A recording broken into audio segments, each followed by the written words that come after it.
मैं अपने साथियों को लेकर के यहाँ विधानसभा के समक्ष कल से ही धरना पर बैठा हुआ हूँ और इस उम्मीद में बैठा हुआ हूँ कि शायद सरकार का कोई प्रतिनिधि हमसे बात करेंगे, हमारी तकलीफ़ों को जानने का प्रयास करेंगे।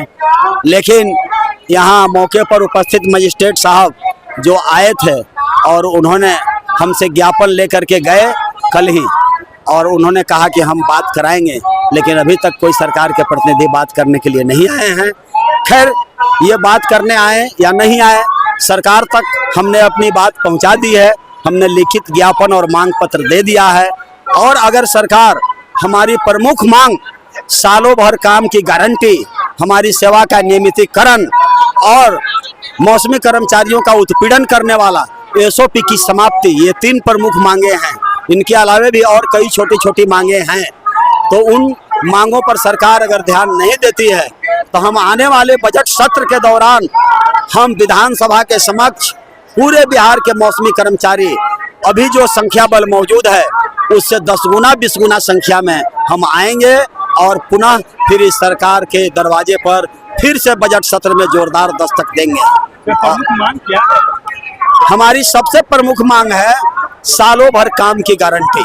अभी ये सरकार करती क्या है? पिछले 20-25 साल से हमें 4 महीना, 5 महीना, 6 महीना ये काम देती है साल में, और बाकी 6 महीना दौड़ाती है वो 6 महीना की मजदूरी के लिए। सर, क्या लगता है आपको, आपकी बात को सरकार सुनेगी? सुनना पड़ेगा, सरकार को सुनना पड़ेगा। हम सरकार को बनाते और बिगाड़ते हैं।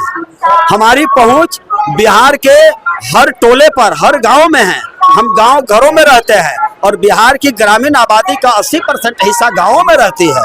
और अगर सरकार हमारी बातों को नहीं मानेंगे और सरकार हमारी बातों को अनसुनी करेगी तो हम चुनाव में इस सरकार को सबक सिखाने के लिए कमर कस करके तैयार हैं।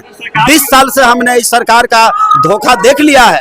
20 साल से ये न्याय के साथ विकास की बात करती रही है सरकार, लेकिन ये न्याय की बात करते हुए हम मौसमी कर्मियों के साथ हमेशा अन्याय करती रही है।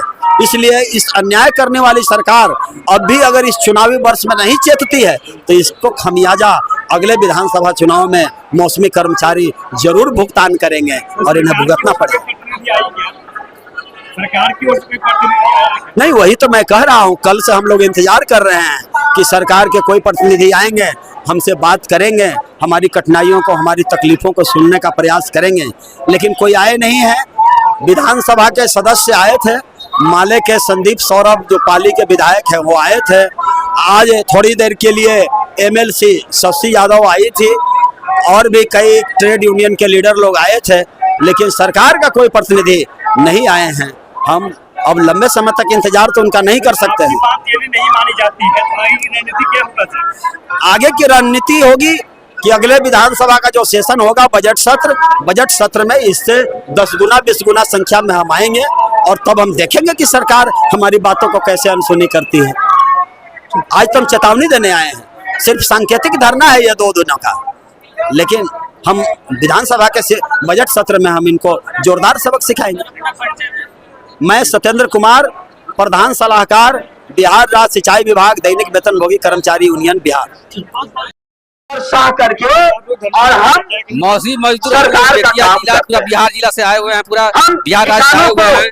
हम लोग का मांग है कि हम लोग को साल भर काम दिया जाए। पहुंचा करके साल में जो है हम लोग सरकार 4 महीना काम देती है और पैसा जो है साल भर के बाद देती है। पैसा हमारे ही दम पर और हमारे बाल जो है हम लोग को बकाया राशि हमने जो काम किए कोरोना में उसका भी पैसा हम लोग नहीं मिला। सरकार हम लोग को पूरे साल भर के काम की गारंटी करे, विकास वाली नहीं करती है तो हम लोग जो है हम न्याय वाली सरकार है, हड़ताल करें। हम विकास में सरकार की और सरकार से हमें मांग है कि हम लोग को जो है जितना मौसम है पूरा किसानों को हर खेत तक पहुँचाते हैं। हमने नहीं हम लोग बहुत पहुँचाते हैं, लेकिन हम लोग को जो है परिश्रमिक जो है वेतन नहीं मिल पाता है। तो हम लोग साल भर काम किया जाए और जो बकाया राशि उसका भुगतान किया जाए। नोट कर ले, अगर सोसाइटी वाले हैं, ब्रांच के लोग हैं तो नोट करें।